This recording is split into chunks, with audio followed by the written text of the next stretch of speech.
30-40 топ менеджердин ичине кирчим да. Кантип дүйнөдөгү топ менеджер боло алдыңыз? Билим алсын деп туруп ушу 50-60 миллионду бир жылда таратчу да. Ушу чоң бизнесмендер саясатка кетсе, саясаттан чыга албай калат экен да. Ошол үчүн уяласызбы? Сиз мыкты журналистсиз. Ушу жарга такап суроо бересиз. Ушундай адам азыр Кыргызстанга эмне салым кошуп атат? Салымым деле жок.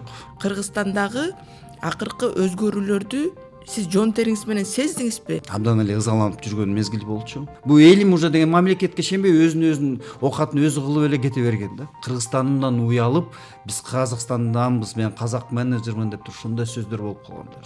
Катачылыктар бар. Катачылыктар экономикада көп. Мактап атпайсызбы? Бул укмуш өнүгүп атабыз деп. Бизде нефть чыгалган жокту. Премьер-министрдин күчү жанакы айыл өкмөткө жетпей калган мезгил болуп калган. Жеке инвестиция Кыргызстанга абдан оор келчү да. Азыр деген 1 миллиардтан ашып Коррупциянын запкысын тартпаган кыргызстандык жок болуш керек да. Көп проекттер жабылган. 96-95 жылы Рысбек Акматбаев менен деле кезигип жүргөн мезгил болчу.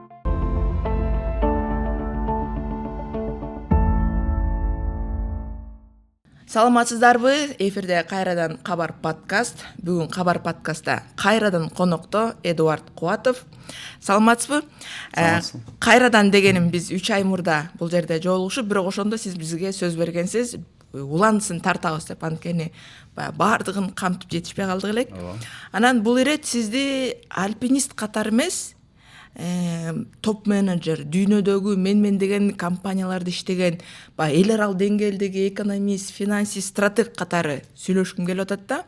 Анан ушундай адамды кепке тартаардан мурун сиздин кесибиңизге токтолгум келип атат да. Кантип дүйнөдөгү топ менеджер боло алдыңыз? Мен да өмүр баяныңызды карап көрсөм, 33 жашыңызда ошо дүйнөлүк компанияларга жумушка кириптирсиз. Анан жөн эле катардагы адис эмес, жетекчилик кызматка чейин барыптырсыз. Анан көлдөн чыккан бир баланын тиги жакта иштегенине эмне деген билим, эмне деген өнөр, же бир башкача бир талант керекпи, же баягы чалгындоочу болуп иштегениңиз жардам бердиби дегендей. Анда бир себеби бар. Рахмат. Мен да абдан кубанычтамын Кабар подкаст келгениме. Мындай да, мен 89-жылдан анан 2004-жылы аскер система, улуттук коопсуздук системасында кызмат кылгам. Тилекке каршы 2004-жылы объективдүү причина болуп, себеп болуп, 2004-жылы мен деген улуттук коопсуздук системадан кетип, жеке секторго кеткем да. Ошо мезгилде дагы 2004-жыл мага абдан оор мезгил болгон. Ошол себепти билсек болобу? Себеп эми ачык эле сөз. Мен деген анда улуттук коопсуздук системада бир чоң управлениянын башчысы болуп, анан биз деген бир жабык мероприятие кылып атканбыз. Бул деген антитеррористический чоң мероприятие болуп аткан. Өзбекстан менен Кыргызстан чогуу. Анан ошо мероприятияда менин бир офицерим каза болуп, анан бир орун басарым жарак алып, ошондо мен өзүм моралдык өзүмдүн жоопкерчилигимди алып, ошондо отставкага кеткем да. Эми биздин кызматыбыз абдан оор болчу, болгондо терроризм менен күрөш абдан оор болгон мезгил болчу. Ошондо айтып атпаймынбы, бир менин боевой офицерим, бир балам каза болот, бир орун басарым жарак калат. Ошо моралдык жоопкерчиликти алып, анан мен деген кызматтан өзүм жеке чечим менен кызматтан кеткем да. Сизди кеттешкен эмес, Ооба, улуттук коопсуздук система кеттеген эмес, но мен өзүм ошол мезгилде түшүнгөм, что мен азыр чыгып кетиш керекмин депчи. Ошол жерде моралдык өзүмдүн жоопкерчилигимди алып туруп, мен улуттук коопсуздук системадан кеткем. Эмнеге ошол атайын операция учурунда сизден бир кемчилик кеттиби эле? Кемчилик кеткен эмес, менден мен жетекчимин да. Мен деген ошол эле канча болот, 30бу 50 офицерим астымда болсо дагы мен деген ошо ар бир офицердин ишин, кызматына жоопкерчиликмин да. Ошон үчүн мен моралдык жоопкерчиликти алып, ошо менен отставкага кеткем да. Анан билесиңерби, мен деген 2004 жылы кызматтан кетип 2005 жылы абдан эле аракеттенгем да. Кыргызстанда жаңы иш табайын, ошол эле өзүмдүн ордумду табайын деп туруп абдан аракеттенгем. Но бирок тилекке каршы Кыргызстанда же ошондо мага шарт бербедиби, Кыргызстанда эчтеке таба албадым. Анан мен ушу Россияда жеке секторда мен Россиядан баштаган иштерим. Анан Россия, Казакстан, анан Россия, Казакстандан кийин анан Кыргызстанга кайра келгем. Ошо анан 2005 жылдан бери, вообще ачык айтсак 2007 жылдан бери мен деген ушу чоң эл аралык проекттерде иштеп баштадым. Анан 19 жылы мен андан дагы чоң бизнес проект, эл аралык проекттерден дагы чыгып, азыр деген 19 жылдан бери мен деген жанагы Кыргыз альпинизм федерация, анан спорт, анан коомчулук иш менен ошол эле лекция, китеп жазмай. Кантип адам топ менеджер боло алат да? Топ менеджер деген ким? Биринчиден түшүндүрмө берип кетсеңиз, анан сиз бир 5-6 холдингде иштедиңиз, Анан бир ийгилик жаратып, ошо сиз болбосоңуз ошол ийгиликке жетпегенде 1-2 мисал келтирсеңиз болобу? Эл аралык ошо бизнес системада жүргөндө менин ошо чалгындоо системада жүрүп, ошо жанакы билим алганым, ошо жанакы опытым абдан мага кандай десем салым кошкон да. Мен ошо 96-98 жылдары Москвада чалгындоо академияны ийгиликтүү бүтүп, ошол жерде көп мындай чоң билимдерди алгам да. Андан кийин ошол эле Афганистан, Иранда иштеп, мындай абдан оор кандай десем оор направленияларда иштеп жүргөндө мезгилде ошол жерде мындай экстремальный мезгилде элдерди жетектеп, ошо жанагы чоң маалыматтар менен иштеп, ошол жерден бир эң бири эле туура чечим кылып, ушундай ошо опыт абдан мага жакшы салым берди да. Ошо чоң бизнес проекттерде, анан дагы мындай да мен ошо Союз металлоресурс, базовый элемент, Казак Голд, Казак Алтында иштеп жүргөндө, анан ошо российский чоң Россиядагы чоң холдинг Полюс Золотода иштеп жүргөндө, ошол жерде менин ошо качествомду билчи да. Ушу абдан мындай бекем, катуу кармаган, мындай оор маселелерди чече алган жигит деп туруп, ушундай бир өзүмдүн бир ренамем бар болчу да. Ошо мен анан иштеп кеттим. Ошон менен таанылып калдым эл аралык системада. Ошон үчүн казактар Азербайжанда, Тажикстанда көп чоң предложениялар болчу. Ошол эле Лондон, Сиднейде. Анан ошон менен акырындап биздин улуттук коопсуздук системадагы билим, анан опыт мага абдан чоң салым берди. Топ менеджер деген ким? Топ менеджер эми жетекчи, но жетекчи анан кыргызча кандай деген, анан лидер да. Просто жөн эле жетекчи эмес, дагы лидер да. Бул качествосундагы бир момент бар да. Жетекчи эми деген, жетекчи бул деген бир нерсе, лидер эми деген бул башка нерсе да. Лидер ал деген бул шартты түзөт, өзүнүн командасын ойлойт, анан өзүнүн командасын жанакы астыга жылдырат, өзүн да өстүрөт, анан командасын да өстүрөт. Ошентип проекттерди ишке ийгиликтүү жанакы максаттарына жеткизет. Ошо менен жетекчи менен лидердин дагы чоң айырмасы бар. Мен ойлойм, мен деген ошо бизнесте жүргөндө ошо жакшы деле жетекчи болчумун, бирок ошо мезгилде лидер болуп, чоң проекттерге лидер болуп бергем да. Михаил Прохоров деген миллиардер болчу Россиянын. Ошо абдан мага мындай кандай десем чоң салым кошту да. Ошол киши мага, мен деген ошо 40 топ менеджер, Полюс Золото ал 16-17 миллиарддык компаниянын ичинде, мен ошо 30-40 топ менеджердин ичине кирчим да. Ошонун арасында мен бир эле кыргыз бала болчумун. Ал жерде еврейлер, орустар, жанагы чет өлкөдөн келген менеджерлер кыргыздардан мен эле бир эле болчумун. Ошо Михаил Прохоров мени 2 жылдын ичинде ошо Москвада, Лондонда, Европада тренинг кылып, окутуп атып, мени деген деңгээлимди, мен өзүмдүн топ менеджер уровнун башка деңгээлге көтөрдү да. Ошо анан деген алдагы ат кырып күлчү да, мен абдан таң калчумун да, бу деген 50-60 миллион доллар өзүнүн жеке командасына таратчы да, чтобы биз билим алып, ошо тренинг кылып, ошо саякат кылып, Лондонго учуп, Америкага учуп, Европада жанакы белгилүү экономист, финансисттерден жанакы билим алсын деп туруп, ушул 50-60 миллионду бир жылда таратчы да. Карабайсыңар, кандай чоң акчалар. Анан деген каткырып күлчү, мен деген силерге 50 миллион таратам, коротом, но силер деген иштеп, мага деген 250-300 миллионду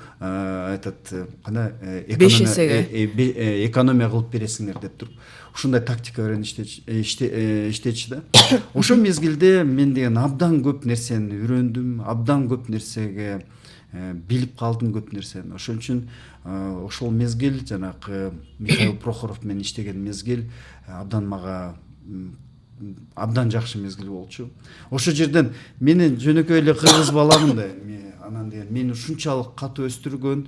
Ошондон кийин мен Прохоровдон кийин ошо уже Австралияда, Индонезияда жанакы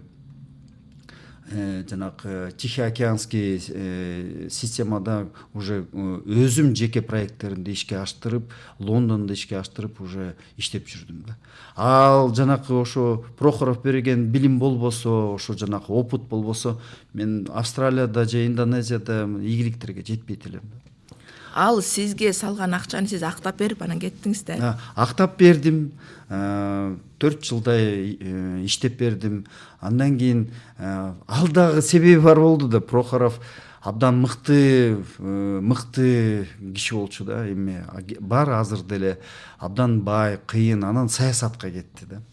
Ал киши саясатка кеткенде билесиңер да, ал деген Путин биринчи орун алып, Зюганов экинчи орун алып, бул деген 14%, Россияда 14% алып, президенттикке талап коюп 14% алып, анан деген ошо менен чоң бизнестен кетти да. Саясатка кеткенден кийин саясаттагы бу деген абдан оор экен да, момент экен. Анан деген ушу чоң бизнесмендер саясатка кетсе, саясаттан чыга албай калат экен да. Ушу саясатка кирип, саясаттан чыга албай калды да.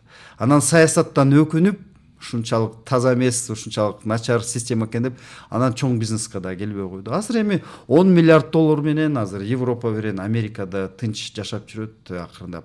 Но бир мезгилде абдан белгилүү, абдан мыкты олигарх болчу да, абдан кыйын киши болчу да. Вот.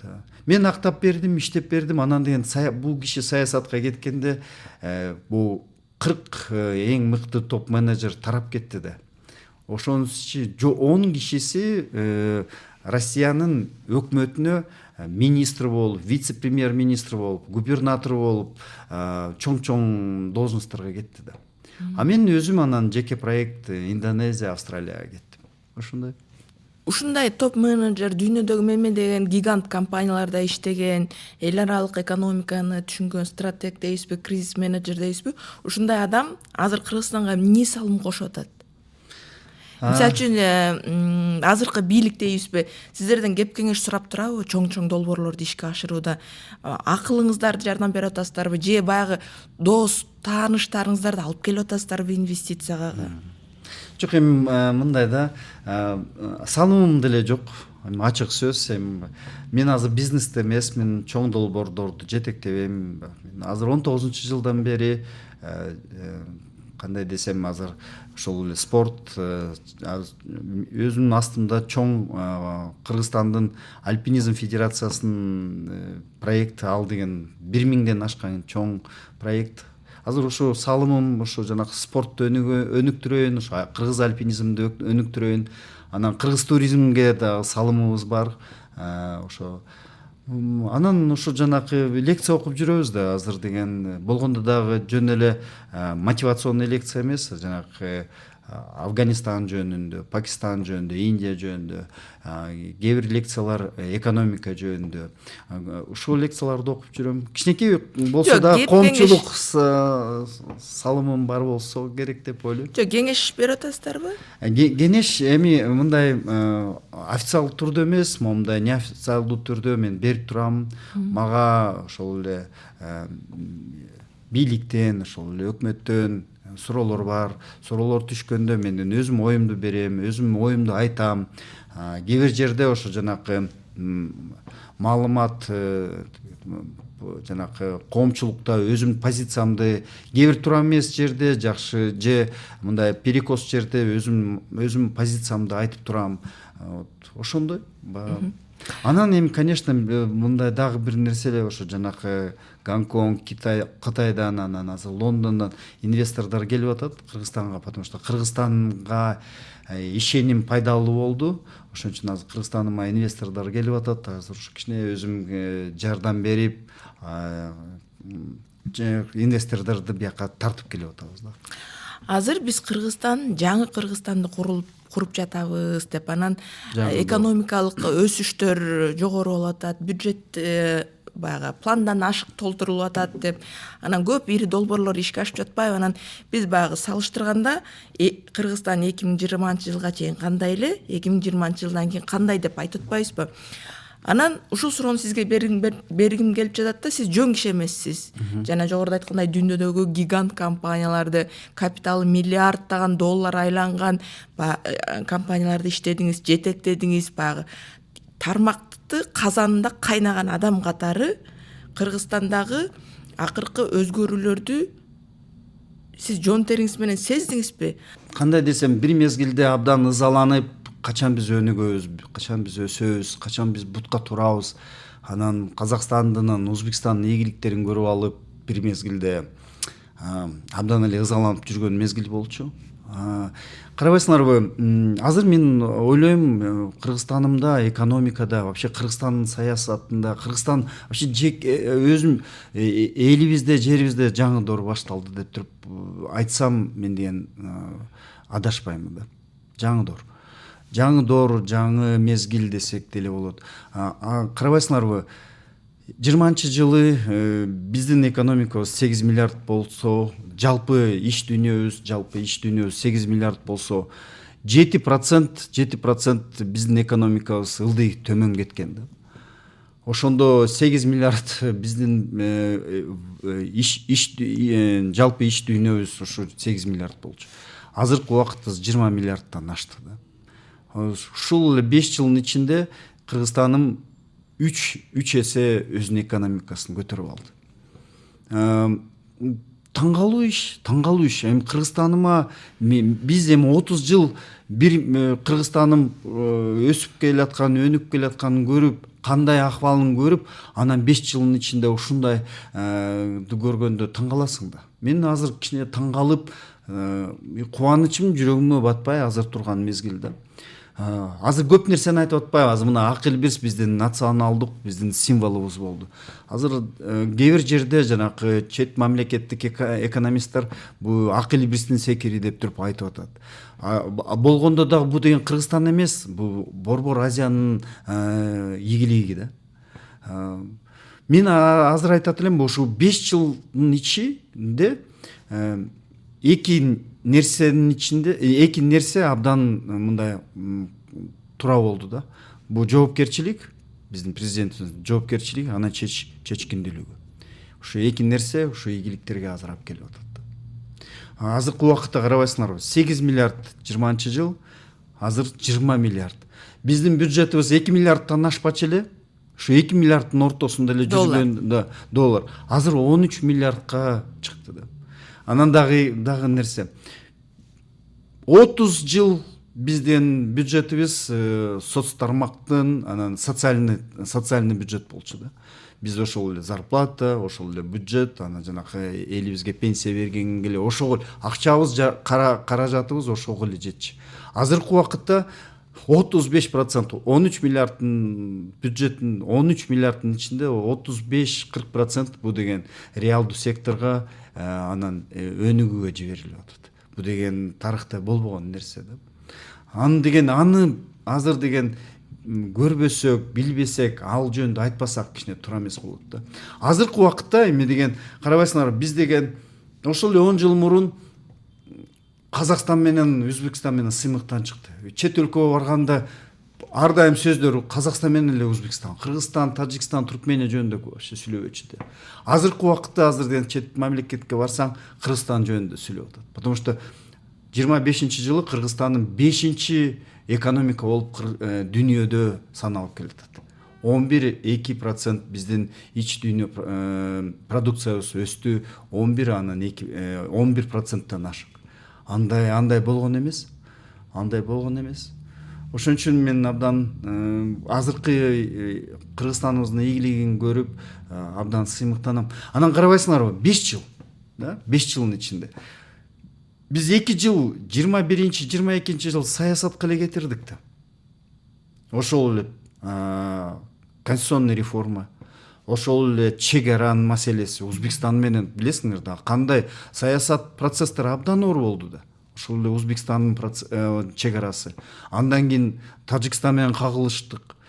Тажикстан менен ушунчалык оор акыбалда туруп, мына согуш башталып кетет деп туруп. Биз билебиз да, чек ара маселе бул деген же согуш менен бүтөт, же тынччылык менен бүтөт да.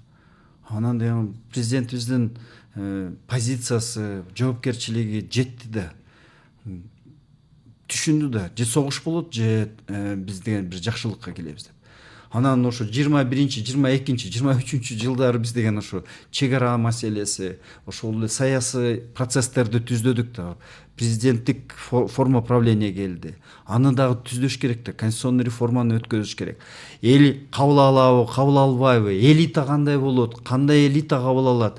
Көп оор процесстерден өттү. Экономиканы 23-чү, 24-чү эле, 25-чи 3 эле жыл экономика менен эле алек болуп калдык да.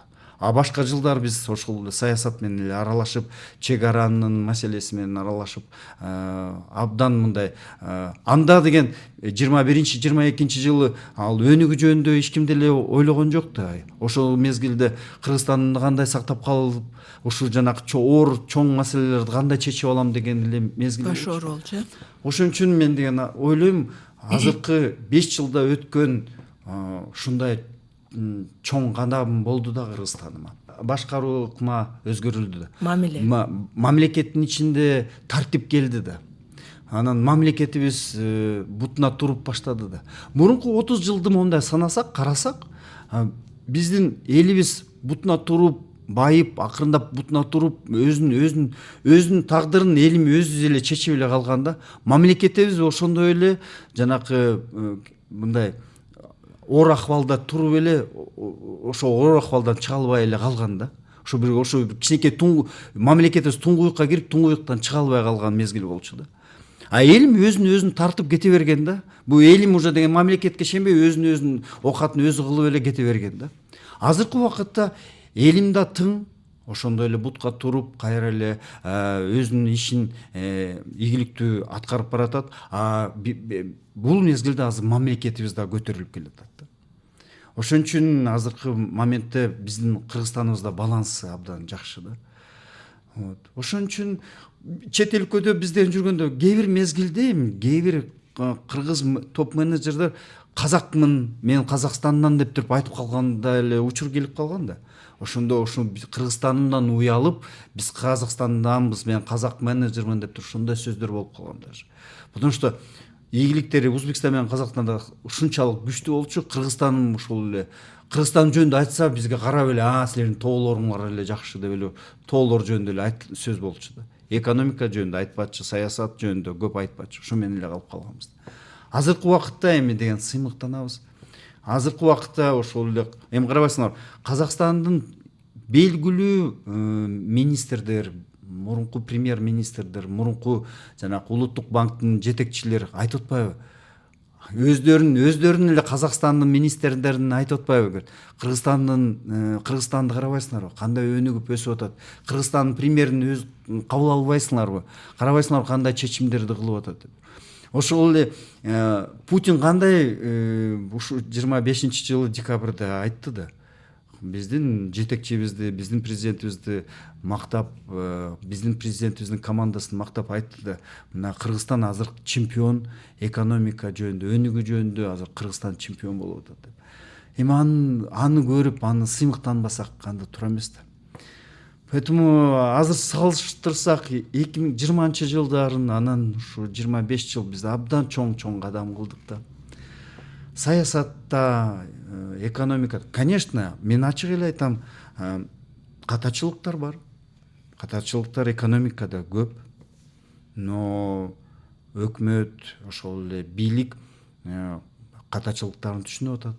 Ошол эле катачылыктарын аракет кылып атат. Оңдогон. Мисалы мен айтайын, ошол эле жанакы каржы, жанакы саясий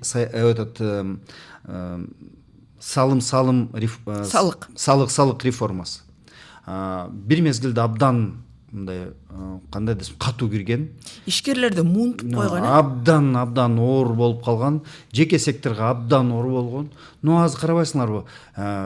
Тартип киргизип, андан кийин анан жеке секторду угуп, анан жеңилдиктерди берип баштады. Азыркы реформалар ушу жаңы салык системада бүтө элек. Салык бажы системада бүтө элек. Алар ушу азыр деген жеке сектордун эмесин проблемаларын түшүнүп, азыр ошо салык системаны өзгөртүп атат. Мен ойлойм, ушу азыркы салык реформа бу деген жанакы катачылыктарын азыр деген кандай десем, оңдоп атат да. Бизнести уга билүү. Да. Анан экинчи момент, азыр эле ошо жеке сектордун проблемаларын ошо президентибиз, өкмөтүбүз түшүнүп баштады да.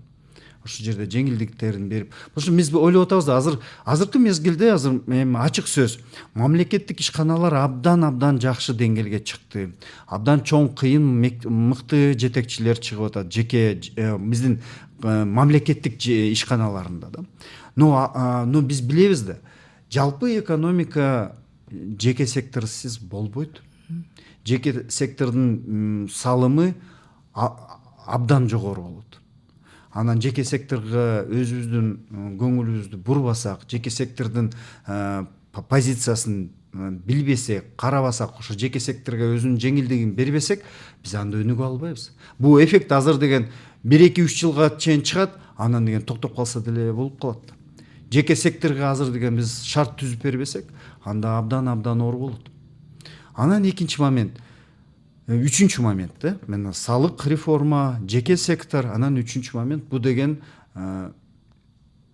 менчик система. Жеке менчик система. Жеке менчик системаны биз деген бир абдан катуу тартипке киргизбесек, жеке менчик система өзүнүн ордун таба албаса Кыргызстаныбызда, анда абдан оор болот. Жеке менчик, частная собственность, ошо бир кезде орусча деле айтып кетейин, частная собственность должна быть неприкосновенна. Ошондо анан бул эле бир чоң фактор. Жеке менчикке тийишпеш керекпиз. Жеке менчик момундай фундаментально жеке менчик деген позиция туура болсо, азыр тийишип жатчабы? Эми азыр карабайсыңарбы, көп чоң инфраструктурный проекттер, көп шаардын ичинде, Ошто, Бишкекте, азыркы биздин областта турган шаардарда азыр өнүгүп келатпайбы, өсүп келатпайбы? Ошол жерде жеке менчик система аз бузулуп атат да. Ошону биз деген ошо жеке менчик системанын бир абдан кандай десем, абдан бир чоң тартипке киргизиш керек да. Жок, жеке менчик система ооба кол тийгиз болуш керек, бирок учурунда бизде баягы сиз туура айтып атасыз, кол тийгиз.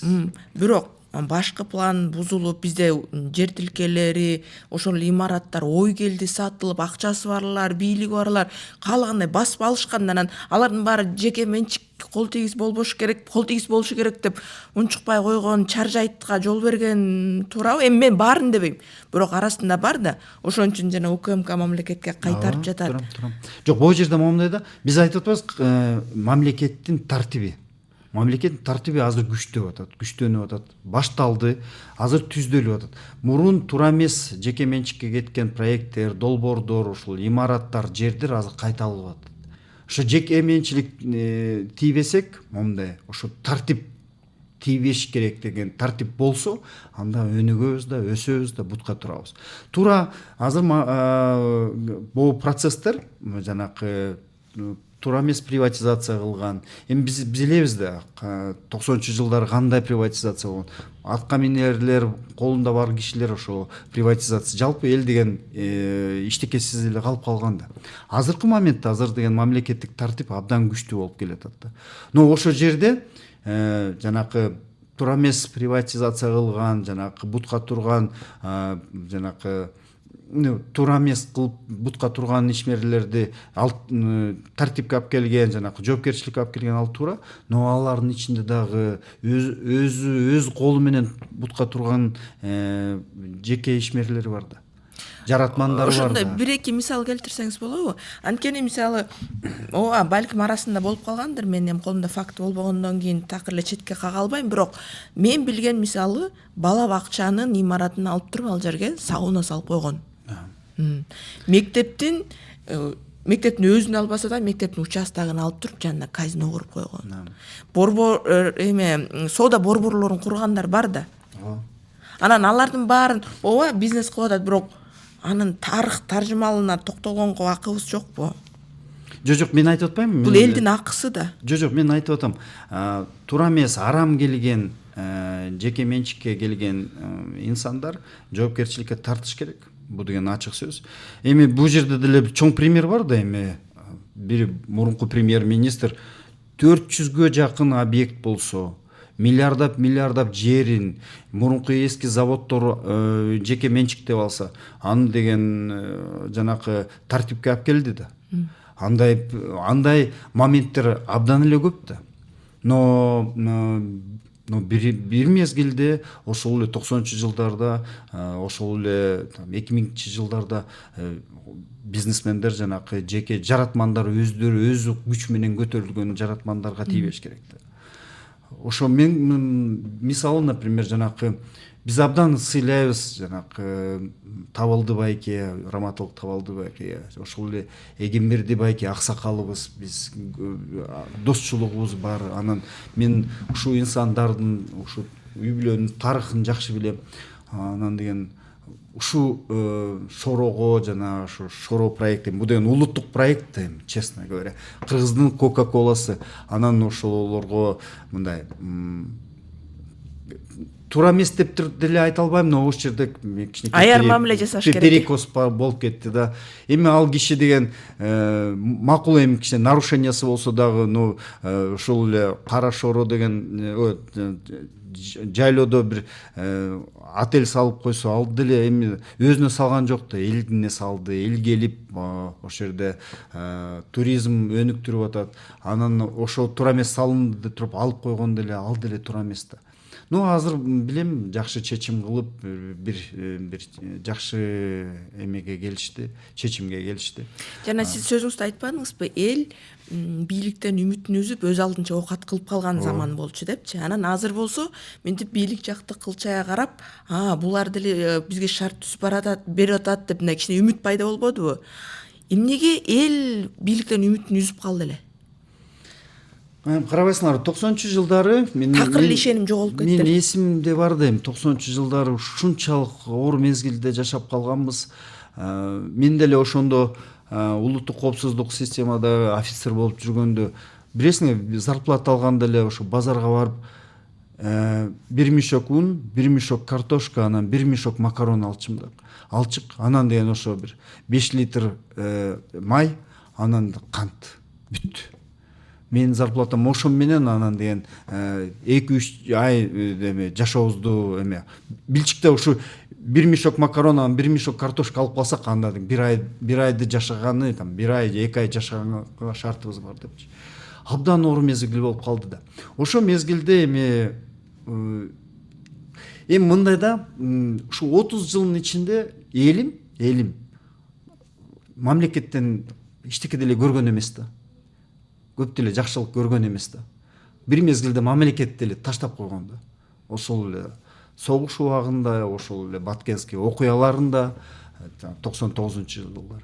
Ошол эле ковидте деле эл өзү эле калып калган. Өзү эл анан деген бир мезгилде эл түшүндү, бул мамлекеттен эчтеке эле жардам көрбөйт экенбиз. Анан өздөрү эле анан аракеттенип баштады. Бирөө магазин салып баштады, бирөө малын көбөйүп баштады, бирөө Дордойго барып иштеп баштады. Ошо менен деген эл өзүнүн тагдырын өзү чечип калган да. Мамлекетке иши да жок болчу, эмне болуп атат, кандай болуп атат. Азыркы убакытта мамлекетибиз өзүнүн жанакы өзүнүн ордун табып баштады. Мамлекетибиз өнүгүп атат, бутуна туруп атат.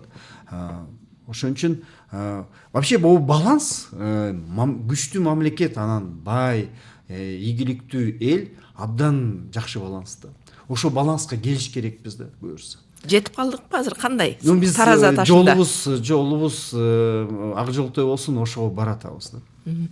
Жана эл аралык аренада азыр биздин өлкөнү кудуреттүү деп таанып калыштыбы? Инвесторлор менен баягы чоң акчасы көп байлар менен дүйнөлүк компаниялардын кожоюндары дейбизби, ошолор менен сүйлөшкөндө жана жогоруда айтпаңызбы, Кыргызстан десе кайсы Кыргызстан деп мындай билчү эмес деп же билсе дагы аябай бир маегиңизден жада калса Афганистанга салыштырат деп дагы намыстанып да. Азыр кандай мындай мамилеси, Кыргызстан дегенде кызыгуу пайда болдубу же дагы эле чочулап турушабы? Жок, кызыгуу бар абдан. Ушул жылы эми деген жанак мен отчетторду карап атпаймынбы? 1 миллиардтан ашыптыр жеке инвестициялар. Прямые иностранные инвестиции деп коет, ПИИ. Ошо жеке инвестиция Кыргызстанга 1 миллиардтан ашыптыр да.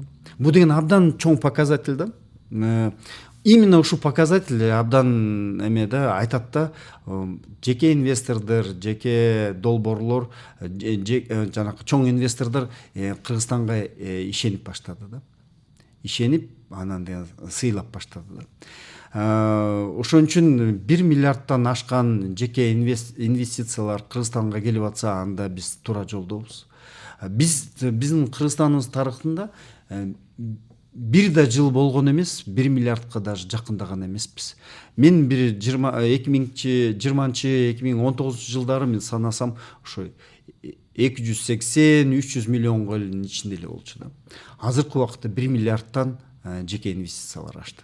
Бул деген абдан чоң, кандай десем, жетишкендик да. Бул деген абдан чоң, абдан мыкты показатель деп санайм да. Инвесторлор кандай кылат? Биринчи мындай Кыргызстанды мындай оценка кылат да, анализ кылат да. Жанакы иш дүйнө продукциясы кандай, бюджети кандай, иш дүйнө продукция бир кишиге кандай, анан инфраструктурасы кандай, салык системасы кандай, анан жанакы мамлекеттин тартиби кандай, жанакы политический риски деп коет. Саясий рисктер кандай, бул стабилдукпу же абдан ключевой момент бул деген стабилдүүлүк да. Инвестор стабилдүүлүктү көрсө, өкмөт бу дагы мындай стабилдно ушинтип өнүгүп өссө, анда келишет. Инвестор келбейт да 1 жылга, 2 жылга келгенде. 1-2 жылга келген булар мошенниктер да. Чоң мындай аты бар, кыйын инвесторлор келсе 15-20 жылга келет. Ошон үчүн жанакы саясий стабилдүүлүктү издейт да. Ошон үчүн биз ойлойм, биз абдан чоң кадам кылдык. Анан дагы бир нерсе да, биз өзүбүз, Кыргызстан өзүбүз мындай ийгиликке жете албайт элек. Борбор Азиябызда, ушу биздин регионубузда ынтымак болбосо. Биз өзүбүз момундай зыңкыйып өсө албайт элек эч качан. Карабайсыңарбы?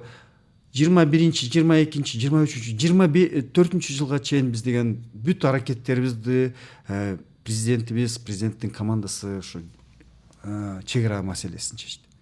Биз деген акыбалыбыз Өзбекстан менен да абдан оор. Тажикстан менен биз согушка даяр болчубуз. Канча киши каза болду, канча киши кагылыштык. Биз анан карабайсыңарбы? Президентибиз бир мезгилде мен деген ушу тасманы деле көрүп, кээ бир жерде ушунчалык инсайттарды ичиме ачып, кээ бир жерде ушунчалык сыймыктанган моменттер болду. Ошол жерде айтып атпайбы, мага рейтинг кереги жок, мага элим керек деп туруп, анан деген иштекени карабай, кырылышсак да, согушсак да, биздин 60 киши каза болсо дагы өзүн отуруп Тажикстанга, Душанбеге барып, анан деген Эмомали Рахмон менен эми ага эми чечелик, элибиздин тагдырын чечелик, бир чечимге келелик. Бу деген биздин достчулугубуз азыр деген согуш менен бүтпөсүн деп туруп, ошо дагы абдан чечкиндүүлүк да бу. Жоопкерчилик менен чечкиндүүлүк. Өзүнүн элинин тагдырын, өзүнүн жеринин тагдырын барып туруп чечип келди. Чечилбеген 30 жыл чечилбеген бир да президент чечкиси келбечи. Бу деген билчи, бу абдан чоң саясий проблема. Ага дагы даже бир да кадам кылбачы. А бул киши барып туруп Өзбекстан менен чечип келди. Да, саясий талкуулор абдан катуу болду. Аны барып Тажикстан менен чечип келди. Азыркы моментте мына биз деген ойлойм, азыр дүйнөдө айтып жүрүшөт, что Борбор Азия бу деген өнүгүү, анан достчулуктун региону деп. Анан деген карабайсың, Тажикстандын дагы ийгиликтери 7-8% өсүп атат. Казакстан кичине 6-8% болсо, Өзбекстан кандай өсүп атат. Биз чогуу өсүп атабыз да. Наукада бир термин бар да, эволюция президента деп коюшат да. Президенттин эволюциясы да, эми кыргызча айтканда. Эми билем, мен биздин бүт президенттерибиз патриот, жерим, элим деген эле кишилер болчу деп ойлойм. Абдан эми Элизат, биз ойлош керекпиз да ошондой. Ошондо ошол ой менен келди деп туруп биз деген ошо патриоттор бизди анан ушундай сазга батырдыбы? Жок, мындай да, келишет, ошо ой менен келишет деп туруп менин дагы үмүтүм бар да. Ошо президенттикке келгенде мен ушу жеримди, элимди көтөрөйүн деп туруп келишет, но бирок ошо 2-3 жылдын ичинде анан деген бузулуп башташат да. Эволюциясы өдө эмес, ылдый жакка кетет да. Менин үй бүлөм, менин жеке кызыкчылыгым, анан Кыргызстаным четке калып калат да. Ушундай болуп калган да. Азыркы убакытта 5 жылдын ичинде ушунчалык чоң тарых кадам болду. Азыркы убакытта биздин президентибиз, ойлойм, терең ойлойм. Мен билем, үмүтүм да бар ага. Жерим, анан элим. Президентибизде башка ой деле жок болсо керек. Ошо жеримди кантип сактап, элимди кантип өнүктүрүп, бир жакшы ийгиликтерге келем деп туруп. Сиз жана президент Анан ошо карабайсызбы Элизат? Президенттик эволюция. Эң начар нерсе ошо президенттик эволюция ылдый кеткен да. Менин жеке кызыкчылыгым, менин үй бүлөм, анан жанакы менин байлыгым. Кыргызстан четке калганда бу деген обязательно революцияга же бир туңгуюкка алып келет да. Эволюция, президенттин эволюциясы өдө болуш керек да. Элим, жерим, башка эчтеке нерсе болбош керек да. Ошон үчүн биз деген тарыхыбызда 30 жыл биздин президенттерибиздин эволюциясы тескери кеткен да. Азыркы убакытта башкача болуп атат. Кыргызстан ошондой эле 200 000 квадратный километр. Ошол эле мына азыр жакында 7,5 миллион эле кыргыздарым бар. Ошондой эле ошол эле ресурс. Бизде нефть же жанакы башка нерселер чыгалган жок да. Просто бул киши келди, жоопкерчилигин алды эл үчүн. Эл анан деген чечкиндүүлүгү ушунчалык да уровень, эчтекеден коркпой, эчтекеден эметпей иштеп баштады. Анан 5 жылдын ичинде биз деген жыйынтыгын көрүп атпайлыкпы? Кээ бир президенттер булар 15 жылдын ичинде алып келе албайт эле да. А бул киши 5 жылдын ичинде алып келип атат. 5 жылдын ичинде бир 2 жылды алып эле коюш керек да. Бул ийгилик, азыркы экономикадагы ийгилик 3 жылдын ичинде келген ийгилик да. Кандай болот эми дагы мен терең ишенем, азыр 26-жылды дагы абдан жакшы күтүп атабыз. 26-жыл ошо пландар, өкмөт бийлик койгон пландар ишке ашса, биз деген 24-25 миллиардка жакындап калабыз. Өлкөдөгү өсүштөрдү, өнүгүүлөрдү бир гана жана статистикалык сандар менен эмес, биз ар бир адам жон териси менен сезиш керек да. Мактап атпайсызбы, бул укмуш өнүгүп атабыз деп? Сиздин жашооңуз эмне болуп өзгөрдү? Жон териңиз менен сездиңизби? Конечно, сезип атам. Жолдор оңолуп атат. Ысык көлүмдө көп нерселер салынып атат. Бишкекте салынып атат. Манаста, Баткенде инфраструктура. Анан мен көрүп атам, элим может быть тура түшүнөбү, түшүнбөйбү. Элимдин шарты чоңойду. да, инфляция дагы бар. Мен азыр инфляция жөнүндө деле айтып кетейин. Элим кичине байып атат, бутка туруп атат. Айылдарды көрсөк карабайсыңар, 2 этаждык үйдөр, 1 эмес 2-3 машина алып атат. Поэтому өнүгүү жол көрүнүп атат. Аны көрбөсөк, анда биз деген сокурбуз да.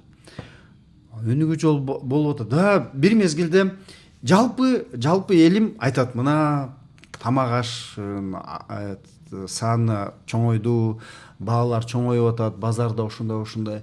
Бу деген түшүнүш керекпиз. Чоң экономика өсүп баштаганда инфляция дагы бу дагы өзү бир проблема да. Инфляция да өсүп баштады. Инфляция 8%ка жетти. Инфляция дагы бир бу дагы чоң биздин проблемабыз да. Анын инфляциянын астында иштеш керекпиз да. Но бирок биздин шарттарыбыз все равно абдан чоң. Биз мындай да кээ бир экономисттер абдан туура эмес, провокационно айтат да, мына карабайсыңар, 11%ка өссөк, инфляциябыз 8% болсо, реалдык өсүүбүз 2-3% деген ал деген абдан туура эмес да. Биз азыр айтып атпайбызбы, 11%тан ашкан биз ички дүйнө продукциябыз 11%тан ашты деп. Инфляция 8% уже ички дүйнө продукциянын ичинде турат да. Ошонун таасири, ошонун проблемасы даже ошо ички дүйнө продукциянын ичинде турат да. Анан биздин экономикабыз ушундай дисбаланста да. Эми кичине орусча айтып кетейин, дисбаланста турат. Жанакы 90-жылдан бери Кытай бизде соода системага кирип калбадыкпы? Жанакы өнүгүү, производство бүткөндө бүт баарыбыз соода, анан услугага кетип калбадыкпы? Кытайдын таасири, Кытайдын влияниясы ушунчалык күчтүү болуп, биздин балансыбыз жок. Биз импортко көз каранды болуп кайта. Соода балансыбыз абдан бузулган да. Экспортубуз 30% болсо, 70% экспорт. Импорт болуп атпайбы? 70% импорт. Анан ошо импорт келип аткан бизге товардар. Алар ошо Кытайдан, Узбекстандан келген товар, Казакстандан, Россиядан келген товардар, алар уже инфляция менен келип атпайбы? Ошон үчүн анан бизге жанакы соода балансыбыз туура эмес салынган үчүн биз инфляциянын влияниясы бар да.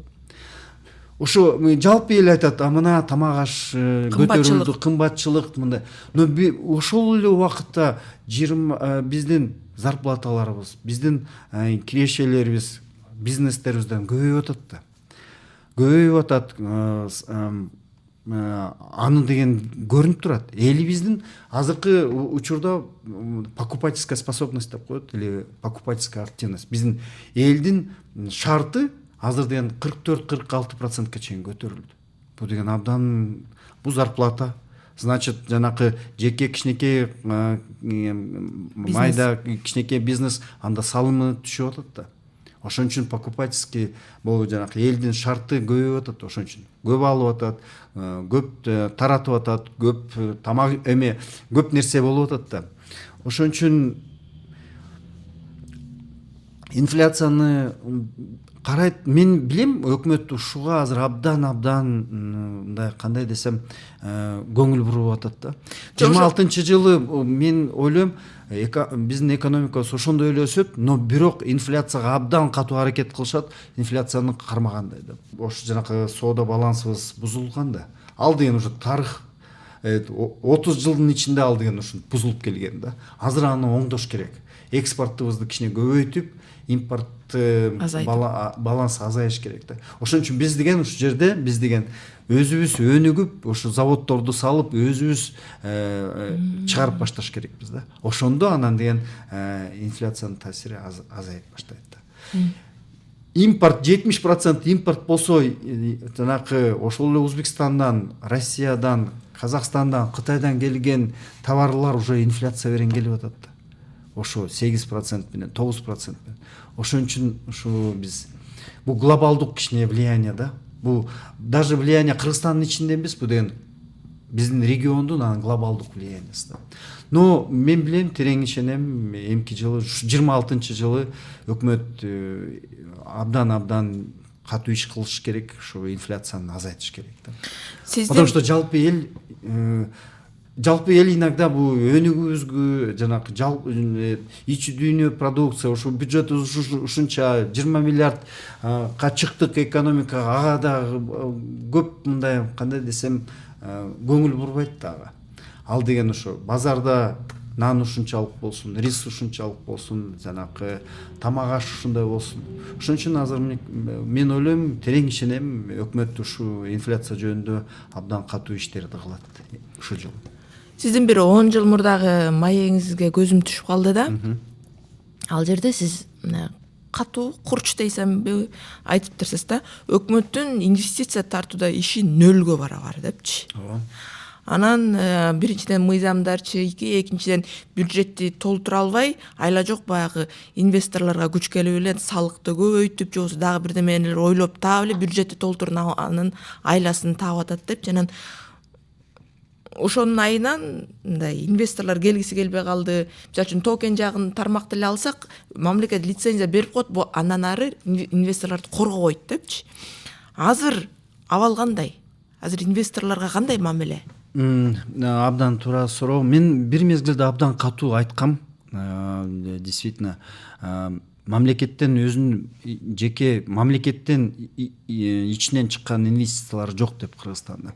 Ал мезгилде биз деген ушунчалык туура эмес саясий системада турганбыз да. Карабайсыңарбы? Мен ачык жалпак тил менен эле айтайын. Премьер-министрдин күчү жанакы айыл өкмөткө жетпей калган мезгил болуп калган. Айыл өкмөт өзүнүн чечимин кылат, айылдын кенеши өзүнүн чечимин кылат. Анан деген премьер-министр суранса да аткарбайт.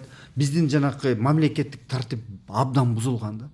Мурунку абдан модный система, жергиликтүү эл өзүнүн эме жанакы кандай десем управляться эткен башкаруу болуш керек деп туруп абдан модный саясий система болуп калган да. Анан карабайсың, биз эмнеге келип калдык? Айыл өкмөт премьер-министрдин чечимин кабыл албай, өзүнүн чечимин кабыл алып жүргөн. Башаламан. Инвесторлор келет, лицензияларын алат, анан деген жергиликтүү жанакы эл менен, жергиликтүү бийлик менен тил таба алышпайт. Алар момча бересиң, момча саласың, момча. Анан деген элдин иждивениясы башталды да. Кандай иждивения?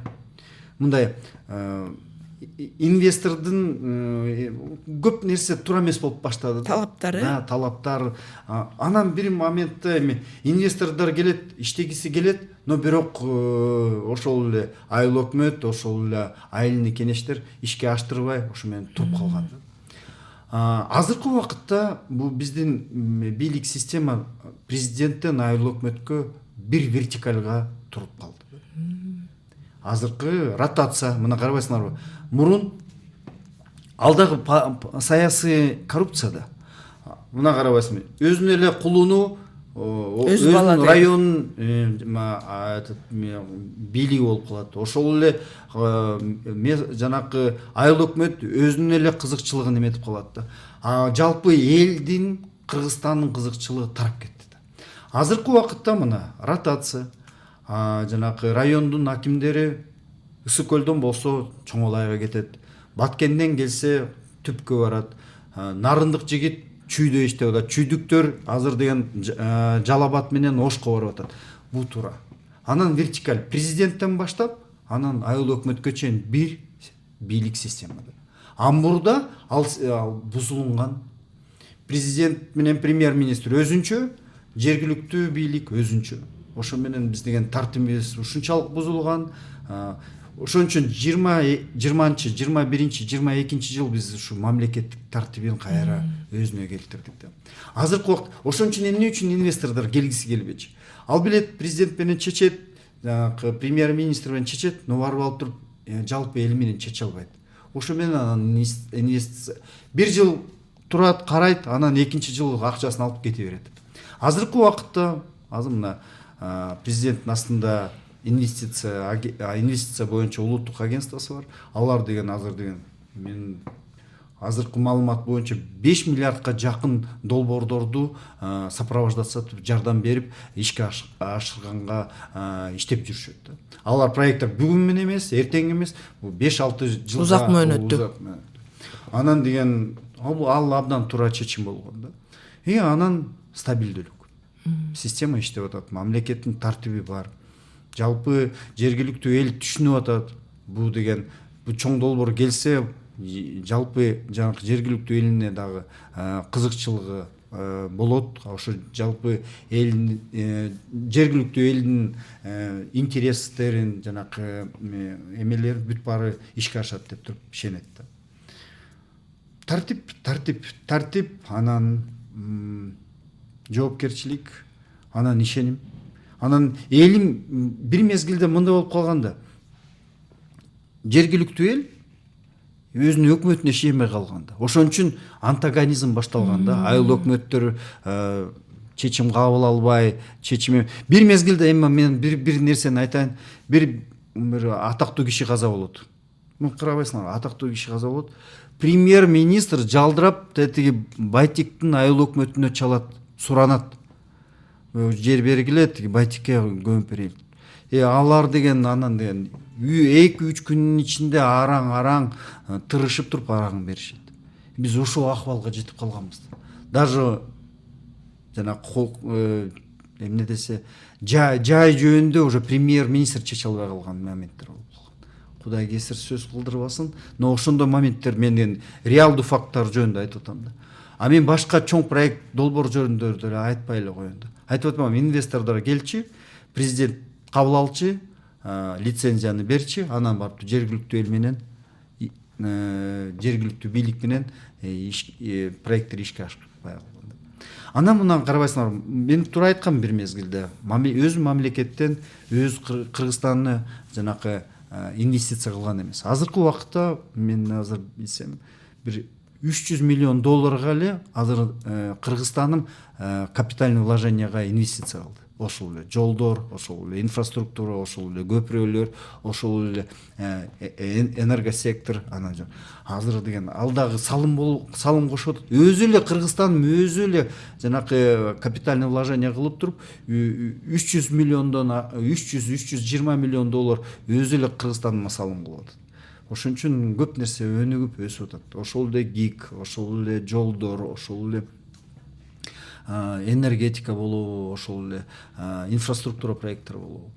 Анан деген инвесторлор да келгенде айтат да, если өзүңөр мамлекет өзү Кыргызстанга инвестиция кылбаса, биздин анда кандай шартыбыз болот? Если Кыргызстан мамлекет өзүнө ишенбесе, биз кантип ишеним алабыз деп туруп. Ошон үчүн инвестициялар, жеке инвестициялар Кыргызстанга абдан оор келчи да.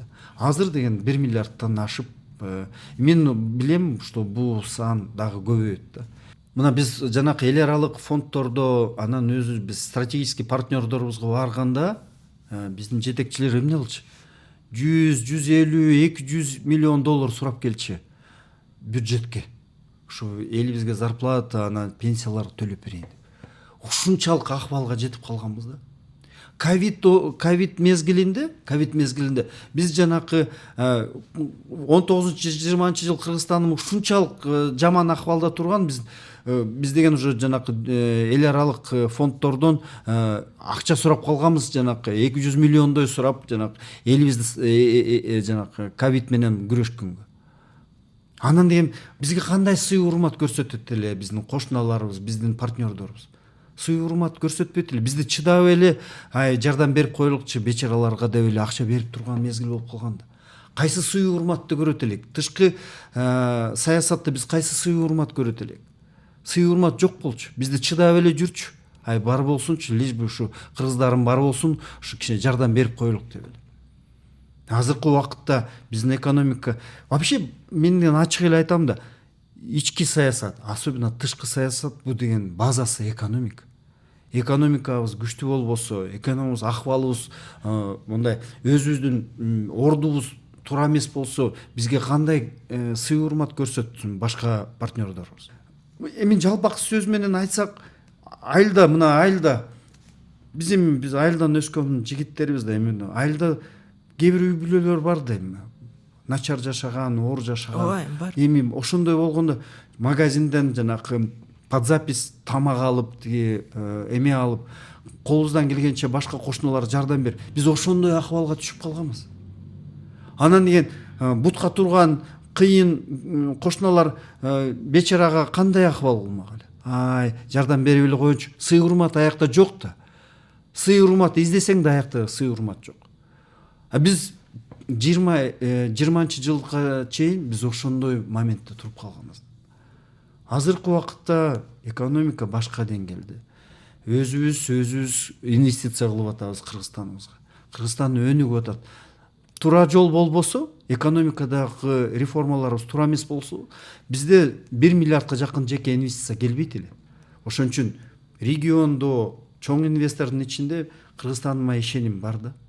Ошо коопсуздук органдарында иштеген 26 жашында жетекчилик кызматка чейин жеткен адам катары сүйлөшкүм келип атат да. Бизде баягы ушул экономикалык өсүшкө жетиш үчүн коррупциянын криминалга каршы катуу күрөштүн жыйынтыгы дагы себепкер болду да. Себеп болду.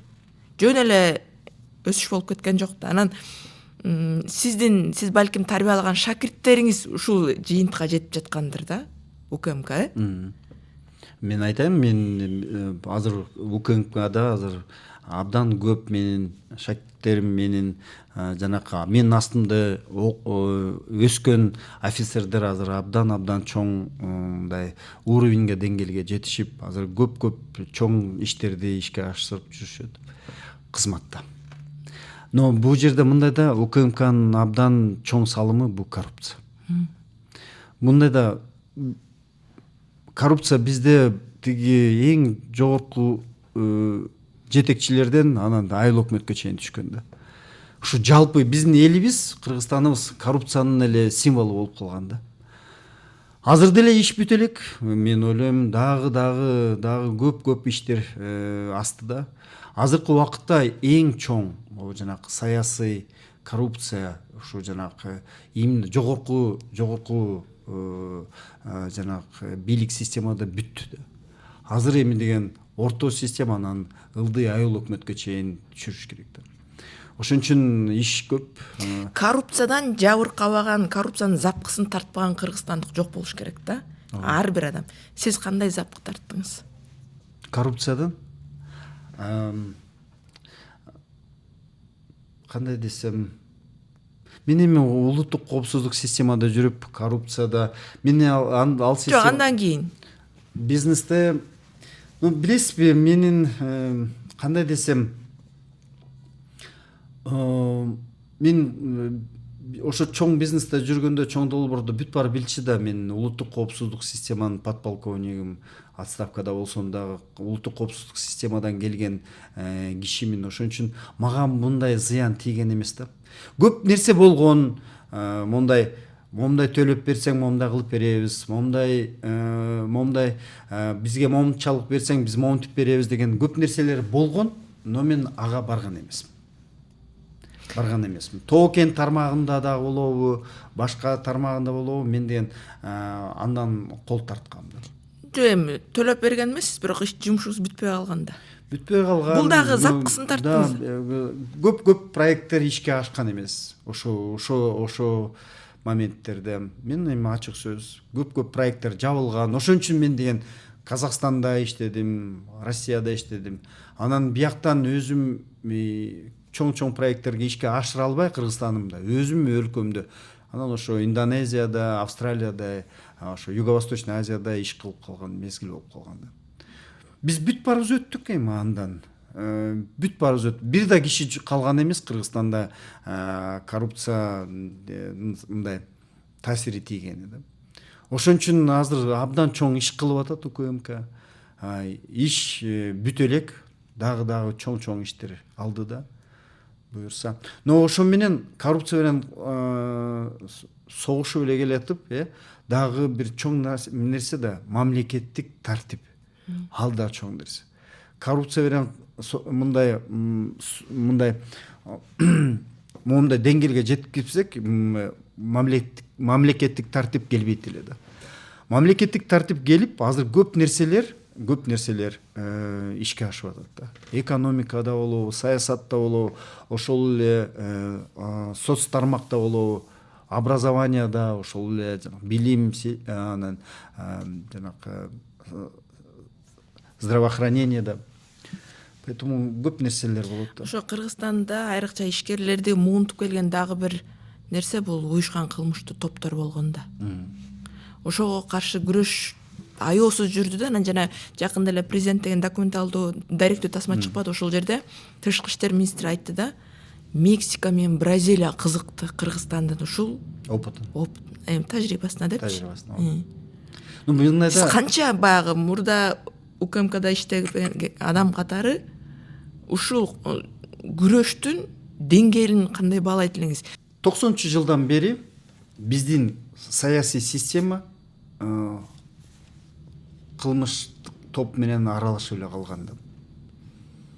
94-95 жылдары уже күчтөнүп, 2000-жылдары абдан Бакиевдин мезгилинде вообще эле просто саясий система кылмыш топ менен бир эле болуп калган моменттер болуп калган.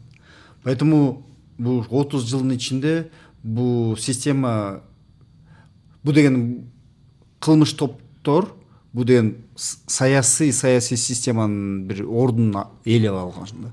Бир бийлик бутагына айланып калгандай. Ооба, бир мезгилде депутаттар болгон, бир мезгилде министрлер болгон, министрлер коюлуп калган, районный акимдер коюлуп калган, кээде болсо даже кээ бир министрлерди ошондой коюлуп калган да. Көп нерселер анан деген көп саясий ошо революция мезгилде бул деген абдан башаламандык система да. Революция өткөндөн кийин абдан башаламандуу мезгилдер болот да. Ошол мезгилде бүт саясатчылар, көбүнчө саясатчылар ошо жанакы ОПГлар менен байланышып калган да. ОПГлардын ичинен кандай десем күч сурап, жардам сурап, ошондой системага айланып кеткен да. Бул деген бул тарых, бул деген аны ала албайсың. Ал деген ушул ОПГ системасы деген биздин политик саясий системанын ордун ээлеп алганда бир мезгилде. Ошол момент бул деген мамлекеттин кандай десем деңгээли болчу да. Мамлекетибиз ушунчалык күчтүү эмес, жанакы күч органдар күчтүү эмес, алы жок, алысыз момент мезгилде болуп калган да. Биз абдан бул деген туура эмес, но ал тарыхта калган система болуп калды да. Ал болгон, азыр ал система жоюлду да, бар. Ошо Сиз туура айттыңыз. Биздин тажрыйбаны Казакстан баштады. Казакстан ал дагы ОПГ системаны ушинтип Кыргызстандын опытын алып туруп Казакстанда да иштеп башташты. Өзбекстанда дагы. Кээ бир нерселер даже мен ачык эле айтайын, кээ бир чоң нерсе даже Россиянын улуттук жанагы ФСБ системалары кабыл алып атат да. Ал Бразилия, Мексика это башка нерсе, конечно, но биздин ОПГ менен күрөш системаны абдан мындай кандай десем билинип калды да, биздин регионго деле эмес, дүйнөгө да. Кыргызстан бир жаңы формуласын ойлоп таптыбы? Формуласы может быть эски эле болчу, но жанагы кандай десем результаты, чечимдиги кандай десем чечкиндүүлүкпү? Жок, результат кандай? Жыйынтыгы аябай күчтүү болду да. Катуу анан күчтүү болду да. Жана мурдагы президенттер криминал инвесторлорду, ишкерлерди муунтуп кысып атса дагы көз жумуп койгонда, мен азыр экөөбүз сүйлөшөт, бир окуя эсиме келип кетти, кайсы жыл экени эсимде жок. Көлдө бир ишкер мени ОПГ криминал кысып атат, акча талап кылып атат деп билдирүү жасаса, эч кандай реакция болгон жок. Эртеси Гилейген рестораны өрттөлдү да. Ресторан аты да эсимден чыгып кетти. Анан ал байкуш ишкер баягы баары өлкөдө мыйзам иштейт деп аракет кылдыбы, пресс-конференция берди, журналисттерге чыкты, биз да канча барып тарттык. Мындай айтып берип атат, криминал келип коркутту, оозуңду жап деди, мынча акча бер деди, мен бербей койдум. Анан рестораны, пансионаттар өрттөлдү да. Ага дагы эч кандай реакция алган жок. Анан ал ишкер айла жок өлкөдөн капиталын чыгарып кетти. Бул бир эле мисал. Бул Андайлар факттар абдан көп эле болчу. жүздөсө эмес, миңдеп болушу керек да. Жок, туура. Мен бизде кайра эме айтып атпаймынбы? ОПГ система 90 жылдан бери уже саясат биздин Кыргызстандын саясаттын ичине уже өзүнүн ордун ээлеп алган да. А революциялардан кийин уже 2005-жылы, 2010-жылдан кийин алар күчүн алган да. Же эми ошо ОПГны тазалап коюу, криминалды жок кылып коюу, жана сиз айтып өткөн мурдагы президенттер, патриот президенттер деп атпайсызбы? Ошолордун мээсине жеткен жок дейсизби? Жетти да. Жетсе керек, но Колунда бийлиги бар. мамлекеттин алсыздыгы да. Эмнеге азыр күчтүү болду? Мисалы үчүн ошол президенттер, сиз айтып атпайсызбы? Ошол эле Кыргызстан, ошол эле эл, ошол эле ресурс депчи. Эмнеге азыркы президенттин колунан келди, эмнеге 5 президенттин колунан келген эмес? Ошо айтып атпаймынбы? Эки нерсе да. Ошо жоопкерчиликти алышты, анан чечкиндүүлүгү. Анан чечип башташты. Ошо чечкиндүүлүк бу деген эме да. Алар ойлойт, коркушат. Мына менин президенттигим бүтөт, андан кийин кандай жашоо болот, кандай кылат, проблемалар кандай болот деп туруп көп нерселер болот да. Көп нерселер ойго келет да. А бул жерде жоопкерчиликти алышты, анан чечкиндүүлүктү болушту да. Барып туруп чечти бул маселени 1 жылдын ичинде. Бул адамдын мүнөзүнөн да болсо керек, Мүнөзүнөн, характеринен, конечно, бул жерден туура айтып кеттиңиз. Бул жерде орусча айтканда роль личности в истории колоссальная. Поэтому инсандын салымы тарыхта, Кыргызстандын тарыхында абдан күчтүү да. Инсандын салымы да. Бул субъективный фактор, но роль личности абдан колоссальный болот да. Ошон үчүн карабайсыңарбы, жетекчи президентибиз, анын командасы ошол жерде кыйын инсандар жоопкерчиликти алып, анан ошо абдан оор, абдан чечилбеген маселени чечишти да 1 жылдын ичинде. Бул суроону бербей койсом калыстык болбой калат го. Берейин. Ушул Кыргызстанда ушул сазга батырган криминал инвесторлорду, ишкерлерди кыскан криминал деп айтып жатабыз, бирок ошо криминалдын ана башчысы менен сиздин сүрөтүңүз чыгып кетпедиби? Ошол үчүн уяласызбы? Эми мен сизди абдан сыйлайм. Элизат, сиз мыкты журналистсиз. Ушу жарга такап суроо бересиз. Эми да мындай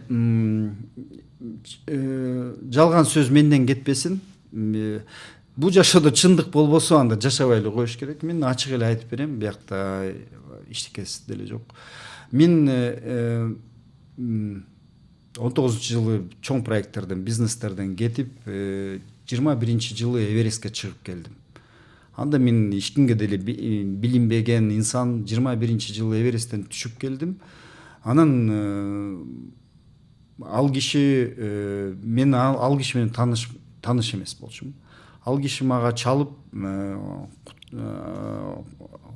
жанакы Эверест менен, жеңиш менен куттуктап, анан деген өзүнүн мындай сый урматын көрсөткөн аракет кылган да.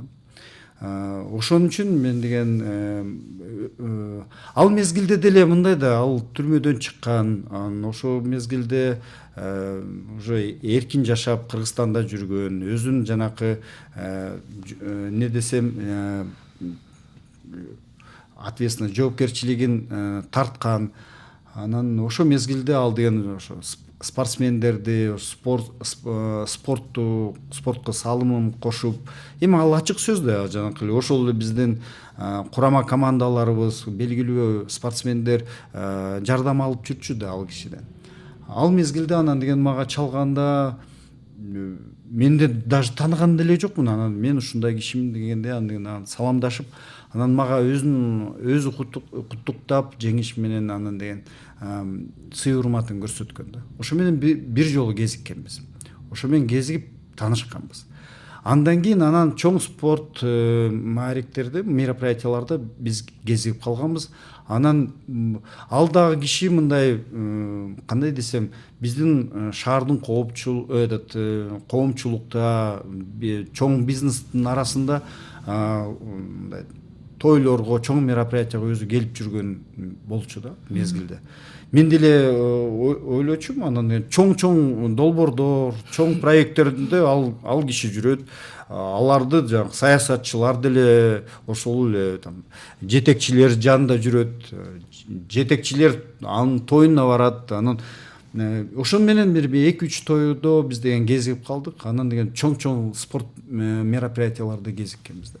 Сүрөт тартылган мен аны деген ачык эле айтам, ооба сүрөт бар. Уяласызбы ошол сүрөт? Сүрөт бир эмес, может быть 2-3 сүрөт бар болсо керек. Андан мен мындай да эми кандай десем, мен дагы моралдык жоопкерчилигим бар. Но мен же мамлекетте иштебесем, карабайсыңарбы, же бир бийликте же депутат болбосом, же мен жөнөкөй жаран спортсмен. Ошол мезгилде анан карабайсыңарбы, өзү дагы мындай өзү табып, өзү чалып, анан өзүнүн сый урматын көрсөткөндө мен аны кабыл алдым, кезиктим. Анан кезиккенде да менде ал киши менен бизнес же жеке проекттерби андай иштеке болгон эмес. Ал да мага сунуштурган жок. Билгенсиз да Камчы Көлбаев деген ким экенин билгенсиз да, ошол учурда барбай койсоңуз болот беле. Сиз мисалы үчүн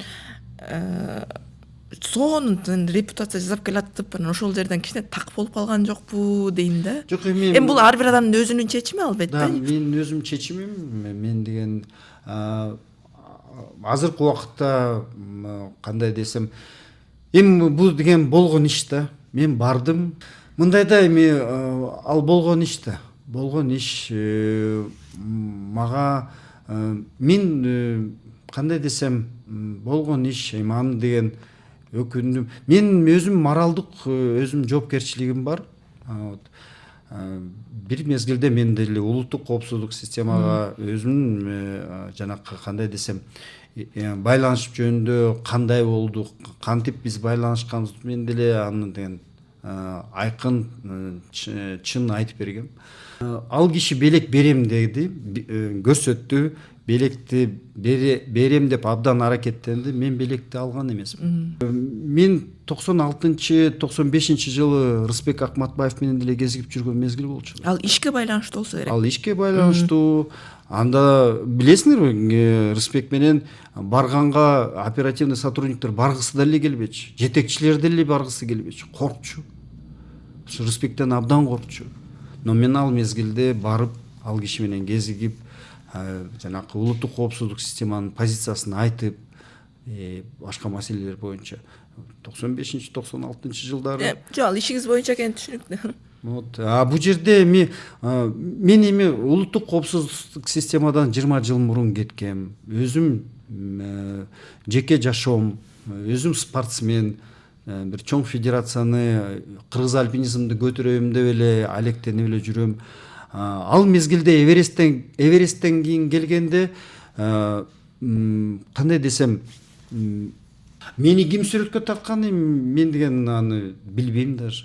Тарткан тартты, эми чыкты. Мен анын моралдык жоопкерчилигим бар. Мен аны деген, мен ал менен тартылган эмес, мен эмесмин деп туруп айта албайм. Мен деген чындык сөз, болгон ал окуя. Мен кезиккем, мен ал киши менен 2-3 жолу кезиккем бул турмушта. Ошондой бир окуя болду. Эми элиме жетсин эми бу да. Бул окуяны сиздин бир жашооңуздагы бир кемчилик деп атасак болобу, ката деп? Мындай да, мен деген анткени ар бир адам ката кетирет да, катасыз адам болбойт да. Да, конечно. Мындай да, бизде ушунчалык көп катачылыктар бар. Чоң инсандар, улуу инсандар, ошол эле президентибизде, ошол эле чоң жетекчилерде көп эле катачылыктарыбыз бар да. Ошону просто кабыл алыш керек. Ошо катачылыктарды кабыл алып, анан кайтарбаш керек, кайталабаш керек да. Мага бул деген бул дагы мага урок, кандай кыргызча? Сабак. Мага дагы бул да чоң сабак. Ошодо кыйын инсандар ошо өзүнүн катачылыктарын кайталабайт да. Ооба, моюнга алуу да бул чоң. Моюнга алам. Мен ал киши менен кезиккем. ал киши менен Болду, ал теманы жабалы. Мен сизге башка суроо бергим келип атат да. Кыргызстан 5 жылда жетишкен 5 ийгилигин, анан 5 кемчилигин атай аласызбы? Макул. Мен эми мындай экономикадабы же саясаттабы же жалпы да. Аны өзүңүзгө коелу. Биринчи президенттик правление. Мен ойлойм бул деген эң туура чечим Кыргызстаныбызга өнүгүп аткан себеби бул деген президенттик система. Бир. Экинчи бул деген мамлекеттин тартиби, анан мамлекеттин өнүгү. Биз мындай бир мезгилде момундай болуп калганда айтып атпаймынбы? Кыргыз элим өзү, жалпы эл өзүн багып туруп, мамлекет өзүнчө жашап калган, элим өзүнчө жашап калган да. Азыркы убакытта мамлекет менен элдин ортосунда ажырым болуп калган, ажырым болуп калган. Азыр мамлекет менен элдин ортосунда азыр деген биз бир системага келатабыз да. Мамлекетибиз өнүгүп атат, бутка туруп атат, мындай деңгээли да башка жерге чыгып атат. Үчүнчү, бул мен конечно, экономика реформа алда бул деген жеңиш, бирок ал жерде да катачылыктар бар. Ошон үчүн мен деген айтып кетиш керекмин, бул деген салык, анан бажы реформа. Кандай болсо дагы, кандай оор болсо дагы үчүнчү деп тур. Экинчиси, төртүнчү мен деген ачык эле айтып кетиш керекмин, бул деген чек ара. Өзбекстан менен Тажикстан чек ара маселеси мен деген аскер системадан чыккан кишимин, мен билем чек ара бул деген же согуш менен бүтөт, же достчулук менен бүтөт. Ушу азыр чек аранын маселеси азыр достчулук чогуу өнүгүп бир чоң ийгиликтерге жетебиз деп туруп ойлойм да. Ошол үчүн чек ара чечилген үчүн биздин Борбор Азиябыз өнүгүп, жалпы өсүп келатат да. Бешинчи мен деген кандай десем, бешинчи бул деген чоң экономиканын долбоордору да. Ошонун ичинде долбоорлор, ошонун ичинде бул деген Кытай, Кыргызстан, Өзбекстан темир жолу, Камбар-Ата 1, Камбар-Ата 2 гидроэнергетика, ошол эле жанакы эң чоң жолдор, инфраструктурный проекттер, аэропорттор, анан дагы жакшы салымы кошот бул деген үчүнчү биздин Бедел деген жол. Бизде азыр деген Кытай менен Торгарт менен ишке ашым болуп атпайбы? Буюрса үчүнчү порт, үчүнчү проект, долбоор Бедел ачылса, анда деген Кытайдын экономикасы биздин Кыргызстаныбызга чоң салым кошот.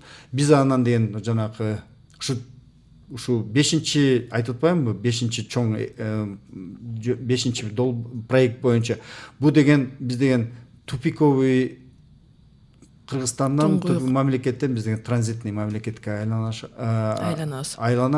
Ошо абдан чоң чечим да. Ошо 5 чоң жетишкендик, ошо 5 момент экономика чоң салым кылып атат.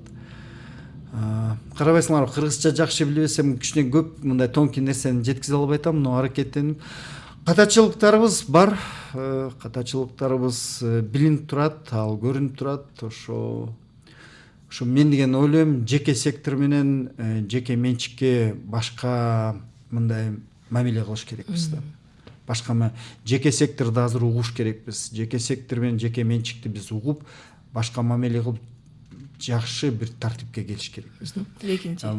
Бул деген абдан бул азыр чече албасак, аны азыр мындай жакшы мындай шарт түзбөсөк, 5-6 жылда ичинде абдан оор болот. Экономиканын өзөгү да бул. Да. Үчүнчү мен деген, экинчи бул деген катачылык биздин салык реформабыз абдан катуу, күчтүү кирсе дагы, но салык системада абдан көп катачылыктар бар. Бирок ал оңдолуп атат. Азыр оңдолуп атат, мындай терең ыраазычылык, ошо элин угуп, жеке ишмерлерди угуп, азыркы жаратмандарды угуп, азыр салык система оңдолуп атат да. Үчүнчү момент эме дагы бул инфляция. Инфляцияны өкмөт инфляцияны бийликтин кемчилиги деп кабыл алсак болобу? Бийликтин кемчилиги эмес, бул деген экономиканын биздин дисбаланс экономиканын кемчилиги да. Ошон үчүн бул соода балансты кемчилигин жоюш керекпиз да. Экспортты көбөйүп, импортты азайтып, ошо импорт менен экспорттун балансын түздөп алсак, бизде көп жакшы. Анда экономикабыз да абдан да устойчивый болот да.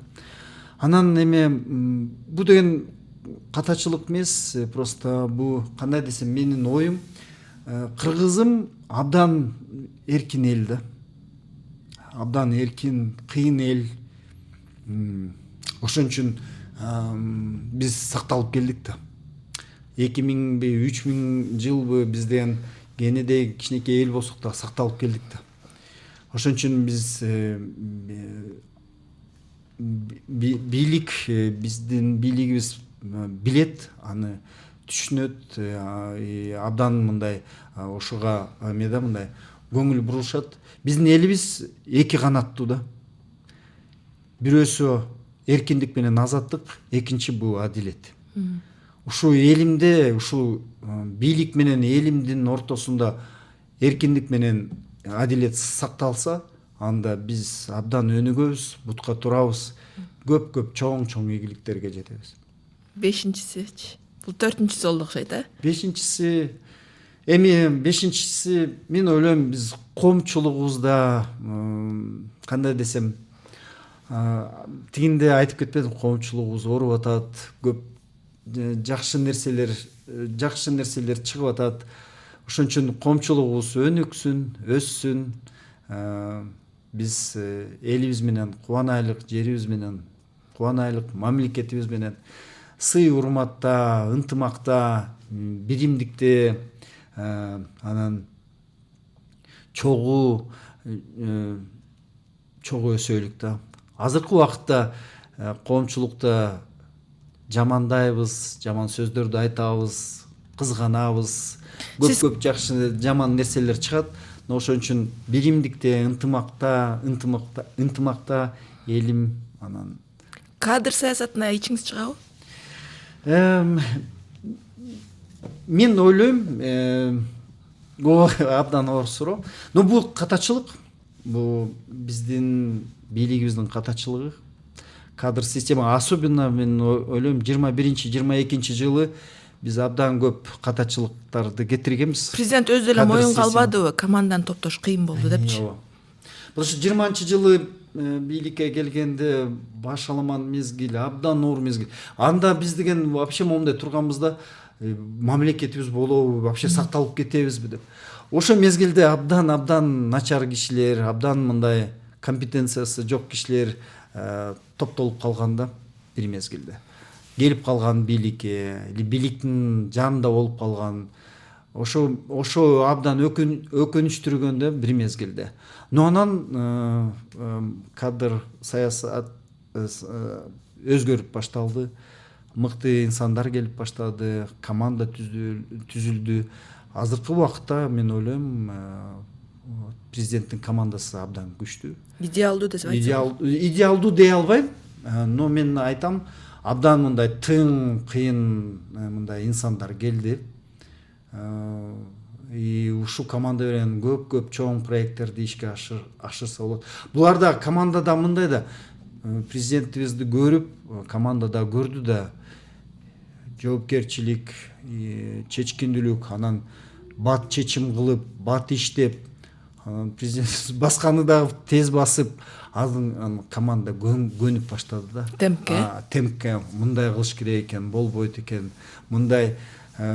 Биз деле 30 жыл көп сүйлөп, ошол эле канча убакыт, канча мезгил биз деген совещание, ошол эле талкуулоо берен эле убактыбызды таратып кеткенбиз да. Бул жерде эси киши көрсө, долбоор жакшы болсо, ишке аштыртып, аны деген чечимдерди бат алып, 5 жылдын ичинде ошол карабайсың, 2 жыл ошол саясатка кетти. Мен 2 жыл мен ойлойм президентибиз мусорду тазалап, площадканы түздөп, анан деген фундаментин жакшы бекем коюп туруп, азыр салып баштады да. Мен билбейм, азыр деген көп кабаттуу жакшы зыңкыган үй болот го деп ойлойм. Буюрса маегибизди жыйынтыктап, мен сизге акыркы суроомду бергим келип атат. 5 жылдан кийин Кыргызстанды кандай көрөсүз? 5 жыл менен салыштырып жатпайсызбы? Мен ойлойм, мен эми статистика жөнүндө айтпай эле коеюн. Мен ойлойм, биз азыр айтып атпайбы, 30-жылга чейин биз 30 миллиардка чейин жетиш керекпиз экономика. Мен ойлойм, биз ашабыз андан. Биз ашабыз. Кээ бир жерде мен да айтып кетип атпаймынбы, 50 миллиард деп деле ушундай максат кое бергиле. Чоң максаттан коркпогула, кыялданыш керек. 50 миллиард болсун биздин экономикабыз, жетиш керек биз ага. Чоң кыял болбосо, анда сен андай аракетиң да чоң болбойт да. Ошон үчүн мен ойлойм, биздин экономикабыз жакын арада 50 миллиардка жетет деп туруп терең ишенем. Албетте экономикабыз бутка турса, мамлекетибиз да өнүгөт, өсөт. Мен ойлойм, биз технологический долбоордо жашап келе атпайбызбы? Жанагы башка долбоор. Ошон үчүн мен ойлойм, бир 5-10 жылында абдан чоң өзгөрүүлөр болот да. Кыргызстанда, коомчулукта, экономикада, саясий көп жерде абдан чоң өнүгүүлөр болот. Мен ойлойм, азыркы убакытта биз тынч, абдан жакшы, ийгиликтүү мындай мамлекетте болобуз. Анан регионубузда абдан сонун, ошол Тажикстан, Узбекстан, Казакстан, Туркмения регионубузда ийгиликтүү, чогуу, жакшы кошуна болуп туруп ийгиликтүү өсөбүз. Биз өзүнүн ордубузду уже таап атабыз. Мына Борбор Азия өзүнүн ордун уже таап атат. Биз менен уже Кытай, Россия, ошол эле Батыш, анан мына Америка дагы уже бизди уже санап калды да. Тең ата сүйлөшүп баштады. Тең ата сүйлөп, бизди вообще санап калды да. Ошол эле ислам дүйнө, араб дүйнө, азыр Япония, Корея, Юго-Восточный Азия көп жакшы нерселер болуп атат. Индия. Буюрса, мен ушу 10 жылдын ичинде биз чоң ийгиликтерге жетебиз го. Азыр дагы аракеттениш керек, дагы ушу 5 жыл экономикабызды түздөп, ушу биздин Кыргызстандын экономикасынын балансын түздөп, ушу тупиковый Кыргызстаныбыз өлкөдөн транзитный өлкөгө өтүш керекпиз. 5 жылдын ичинде ошо Кытай, Кыргызстан, Узбекстан жол салынса, бул деген чоң тарых, чоң, кандай десем, чоң кадам болот. Чоң экономикалык океанга жол ачып атат. Ага да карабайсыңарбы, 30 жыл ошо темир жолду салабыз деп долбоор 30 жыл талкуулоо болгон, 20 жыл. Бул киши келди, талкуулоодон мына ишке ашып атат. Азыркы убакытта бул деген абдан чоң проект болот. Беребер кумтордон да ашат. Бунун эмеси, салымы кумтордон дагы 2 эсе 3 эсе ашат. Анда жыйынтыктап жатып, биздин альпинизм жөнүндө сурагым келип кетти да. Жана акыркы суроо деп койдум эле. Качан тоону багындырганы барган тасы дагы бир чокуну? Мына азыр машыгып жүрөм.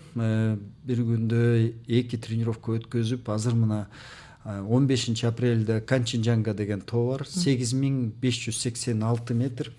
Бул 3-чү бийиктик боюнча 3-чү тоо деп саналат. Но бирок абдан оор тоо деп саналат Канченджанга. Канченджанганы ала талам шарт берип, ден соолук берсе, Канченджангадан кийин Пакистанга учам. Ошол эле 15 апрелде Канченджанга, май айында мен деген Пакистанга учам. Нанга Парбат деген 8200 метр тоо. Абдан оор тоо деп саналат. 3-чү орунда турат коркунучтуу боюнча. Нанга Парбат аракеттенип өтүп алсам, Алла таалам шарт берсе, андан кийин ошо Broad Peak 8052 метр. 8000диктен эң жапызыраак тоо деп саналат Broad Peak. Ошол эле Пакистанда. Ушул жылда 3 тоону аракеттенем. Августка ушу 15 апрелде кетип, Кудай буйрса августтарда кайра келем өлкөмө. Анан 1 ай эс алып, анан октябрь айында Тибетке кетем. Тибетте Чою деген тоо бар. Чою деген тоо 8200 метр. Тибеттин эң бийик тоосу. Ошого жаңы маршрут, белгилүү Советтер Союзунан чыккан Россиянын эмес, Францияда жашаган Валерий Бабанов деген белгилүү альпинист бар. Дүйнөнүн 2 ирет чемпиону болгон альпинизм боюнча. Ошо экөөбүз башка жардам сурабай, экөөбүз в паре Чоюнун жаңы маршрут менен чыкканга аракет кылабыз. Ошондой. Сиз азыр санап берип атсаңыз, бир адамдын мисалында Кыргызстандагы салыштырып кеттим да, сиз чокуларды багындырып жатасыз, а Кыргызстандагы чоң тоскоолдуктарды басып өтүп ийгиликке жетип атпайбы? Бул сиздин баскан жолуңузга окшошуп кетет экен да. Ошон үчүн сиз чокуларды багындырып аман эсен келе бериңиз. А биз Кыргызстанда экономика чоң ийгиликтерге жетишип, азыр сыпатталып жатпайбы Элбирс секириги деп. Ошондо ийгиликке жете берели деп тилек кылам.